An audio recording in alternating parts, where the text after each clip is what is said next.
CBS News has learned Elon Musk's Department of Government Efficiency is setting its sights on the Peace Corps. The agency could face similar job cuts that other government departments have felt since President Trump tasked the billionaire with slashing the federal workforce. The blueprint for Musk's cost-saving measures can be traced to another world leader elected in 2024, Argentina's Javier Milei. Christian Benavides went to Buenos Aires to see how those cuts are being felt.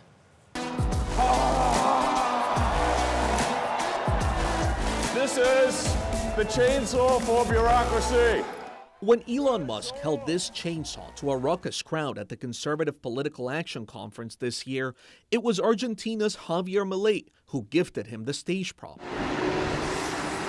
5,000 miles away in Buenos Aires, supporters of the Argentinian president, such as 23-year-old Mariano Perez, felt excited. It's amazing, Elon Musk, Donald Trump. Sí, bueno, a ver, con la primer pantalla. Perez hosts a popular podcast for young conservatives out of his home studio. On his shelf, just above books about Milei and a golden plaque from YouTube for reaching 1 million subscribers, you'll find this black Las Fuerzas del Cielo hat. Just like the MAGA hat, we have La Fuerza del Cielo. La Fuerza del Cielo is the supporters of Milei. There's also this Milei action figure of him holding the chainsaw, a symbol that is synonymous with the self-described anarcho-capitalist who has reduced government spending by over 30% since taking office in December of 2023. I think that we are people that wants more freedom, that wants less government pressure on the people. Afuera! Milei has reduced that pressure by eliminating about a dozen government agencies, laying off 10% of the federal workforce, some 35,000 government employees, along with slashing pensions and lowering wage increases. Lately, anti-Milei protests have been growing, many of them attended by government workers who were fired. One protest by retirees who rely on government pensions is held weekly outside the National Congress.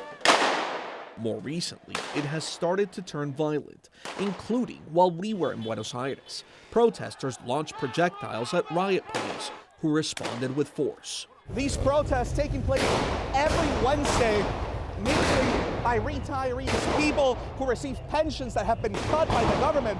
We can hear the rubber bullets that have been shot. We're seeing fires such as this one that has been set here in the middle of the street by protesters.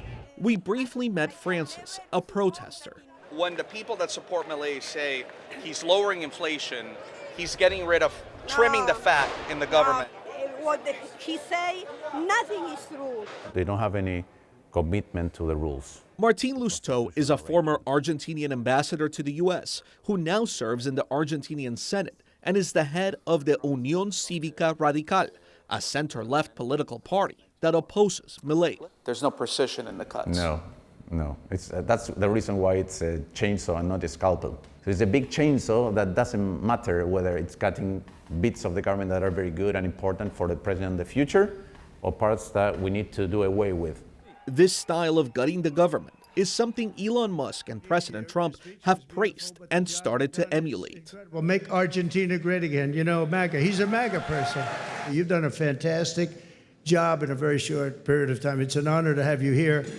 So having these cuts in the U.S., from an outsider looking in, are they good or bad? It depends on the cuts. Will it be with a chainsaw? It won't be good.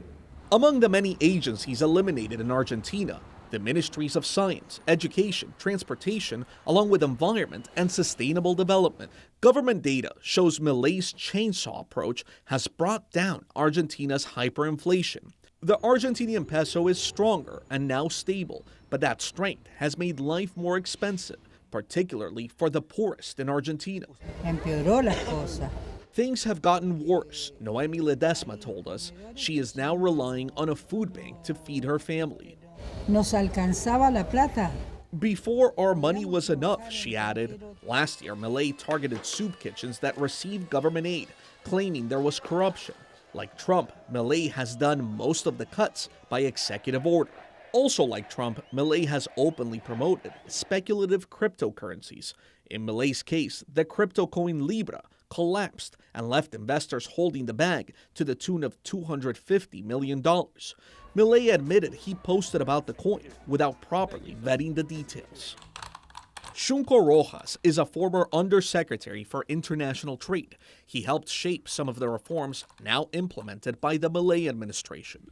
For the average Argentinian, is life better now? It depends. I would say in terms of inflation, yes. In terms of economic activity, not necessarily.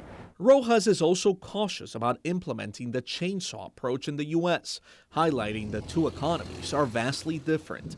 While the U.S. dealt with high inflation levels, it does not compare to Argentina's 220% hyperinflation. Do you think what Argentina does it work in the U.S.? And they're very different. It doesn't make sense to implement the same policies in the U.S. The U.S. Department of Government Efficiency, headed by Musk, is committed to its cuts, which it says will save taxpayer money and reduce the U.S. national debt. And it may just do it with a chainsaw in hand. For CBS Saturday Morning, Cristian Benavides, Buenos Aires.